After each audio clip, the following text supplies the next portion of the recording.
David Jaffe with BestStockStrategy.com, and in this video we are going to discuss why I'm not here to please you and why it's advantageous for you to adopt a similar mentality.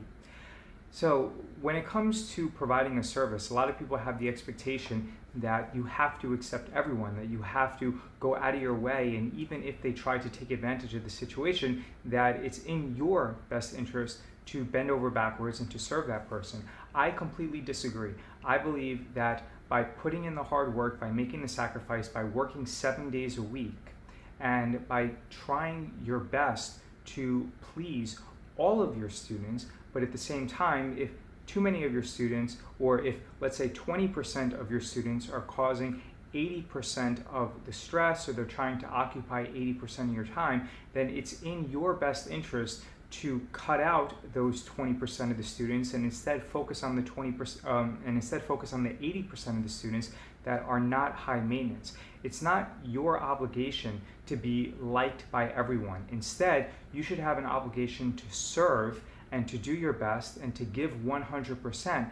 But if your 100% is not good enough for 20% of your students, then it is definitely in your best interest to eliminate those 20% of the students and then simply find additional students to replace those 20% that are causing all the problems. Because the fact is that if you try to please everyone, then you are going to displease yourself. It's impossible to be liked by everyone, and you shouldn't even try. Instead, honor yourself, keep your own commitments, have positive habits, eat well, exercise.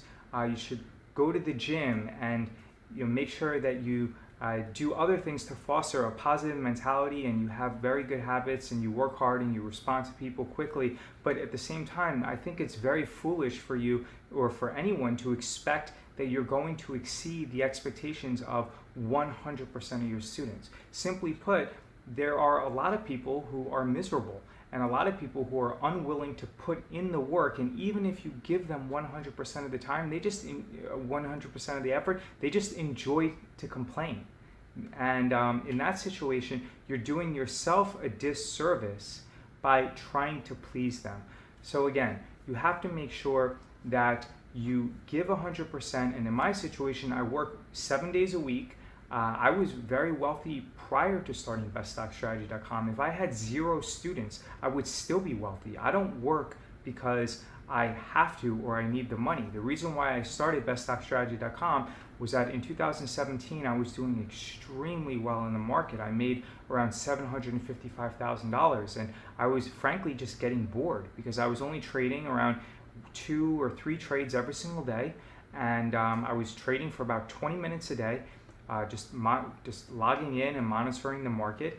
And the other time, I really didn't have much to do, so I decided to challenge myself and to start. And then I did research and found out how many fake gurus there are involved in teaching people financial education, despite the fact that they have no credentials themselves. They've never worked on Wall Street. They haven't gone to good universities, and they're marketers and they're not educators. Right? So they're marketers, but they've experienced no success in their own life about how to build successful businesses. And I thought that I could do better. But the reason why I'm telling you that story is that the entire intent behind me teaching you how to trade option premium is that I want to serve. But I also realized that if I had 0 students, I would be completely okay.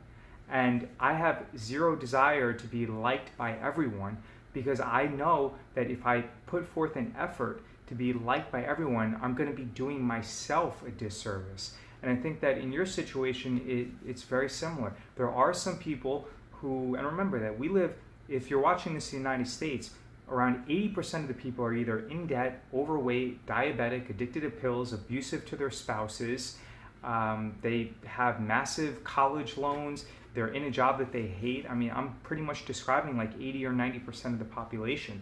And if you think that even by you giving 100% and by you catering to these people's every need, that they're going to appreciate it, or that they're magically going to flip the way that they view the world and tell you thank you, you're in for a rude surprise. So you shouldn't even try. You shouldn't give with the expectation of them showing appreciation. Instead, you should just honor yourself and keep all of your commitments and do yourself. But Pareto's efficiency, or the 80-20 rule, indicates that 80% of your people that you try to serve are going to be appreciative and that they're not going to be problematic, but 20% are going to be problematic. And for those 20%, I really want to find those 20% because I tell people all the time that I don't believe that they're a good fit for my course. All the time.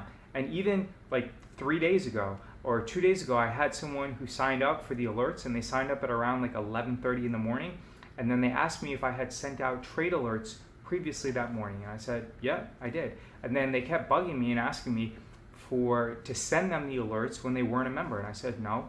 And then they got upset with me. And my response is, okay, like I just don't care, because I add so much value in the course and in the trade alerts that it makes no difference to me whether people subscribe or not, because the reality is that all my students pay me and they continue to subscribe to the trade alerts because I generate and make them a lot more money than they pay me.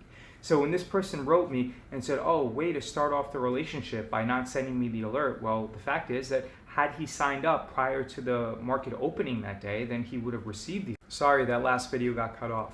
So for that last situation that I was describing, where that individual sent me a message and he signed up at around 11:30, and then he asked for the alerts that I sent 2 hours previously, and I told him no. My logic behind that is that I don't want to give in and honor my commitment, and I need to maintain and honor my commitments to the people who are constant subscribers. Sending this guy something that he didn't earn because he was not a member at 9:30 when the market opened. Instead, he decided to sign up at 11:30, and then he writes me back something like, way to start off the relationship. That is not someone who I want to do business with, because if only 2 or 3% of the students that I have are problematic, then it's my goal to get rid of those 2 or 3% of the students and replace them with students who actually have positive vibes and who are sending off appreciative and positivity, as opposed to other people who are potentially going through problems in their life and they want me to absorb their negativity. Remember, in your situation, you should not try to please everyone. Instead, the best thing that you can do is honor your commitments, be very responsive, honor yourself, be healthy, and just make sure that you go above and beyond in your expectations, but at the same time, you should not expect that everyone is going to appreciate it. And that's pretty much the situation. And I don't know if I said this in the previous video, but in the United States, we have probably 80 or 90% of the people who are overweight, in debt, addicted to pills, like opioids or things like that. They're diabetic, they're abusive towards their spouses, they still have college debt, they hate their job. And there's just a lot of negativity out in the marketplace. And you have to remember that by honoring yourself and loving yourself, that does not mean that you're going to be liked by everyone. But as long as you have and you foster positive habits, then you should be, then people should overall, in the large magnitude of the situation, they should appreciate you. And you know that as long as you don't try too hard to give too much of your energy and your attention to the 2 or 3 or even 20% of the people who are not going to appreciate it, then you can build a very solid and happy, very solid business. So in this situation, just recognize that do your best, don't care what other people think about you, and you should actually strive to find those people who are not showing appreciation towards your effort. And as long as you respond to emails and you respond to customer service inquiries very quickly, as long as you go above and beyond and provide and exceed the expectations of everyone, there are going to be people where you still cannot please them. And in that situation, it's your job to get rid of those people as quickly as possible, because energy is a finite resource, and you do not want their negative energy being absorbed by you so that you cannot serve and satisfy and meet the needs of the remaining people that are relying upon you. And that's the way that I feel.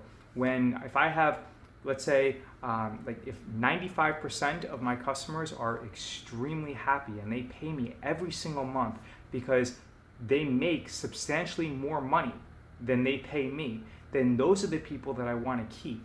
If the 2 or 3%, if they don't follow instructions, if they keep demanding more of my time, if they continuously ask me questions on the trade alerts, which is not a chat product, and it says in the terms and conditions that your chat will be muted and that this is not a conversation, but they continuously do that, then I don't want them as students because they don't follow the rules and they think that they're special and they believe that the rules don't apply to them.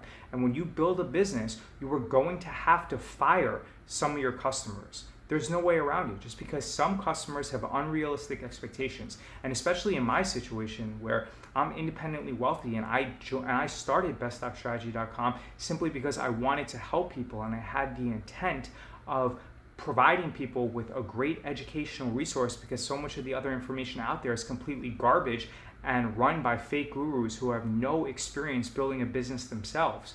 So when you have great intent, when your energy and when your mindset and your feelings are not going to be negatively impacted, irrespective of what somebody else says, then you are at the luxury of picking and choosing the people that you want to work with.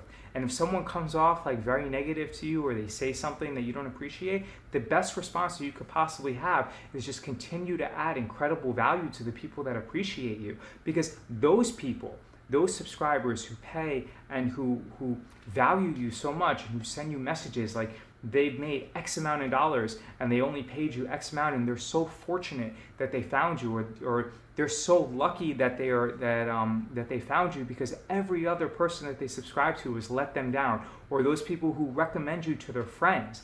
Those are the people that and the relationships that you want to foster. Those other people who send negative vibes your way and who want you to absorb some of their negativity so that you bring down your energy, those are the people you should be grateful that they showed you their true colors, because it's those people that you're just like, okay, great, thanks so much, I appreciate you, and then you just cut them off. And then if you find out that they signed up for your service, you just refund them, and then you just never work with them. It's that type of situation. You always want to surround yourself with positive people. And I think it's a complete fallacy that you try to please everyone, because some people, it's impossible to please them.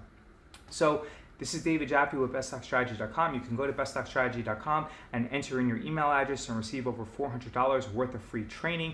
If you have any questions, leave a comment below. Please like, comment, share, and subscribe to this video, or to this channel rather. And I thank you for your attention.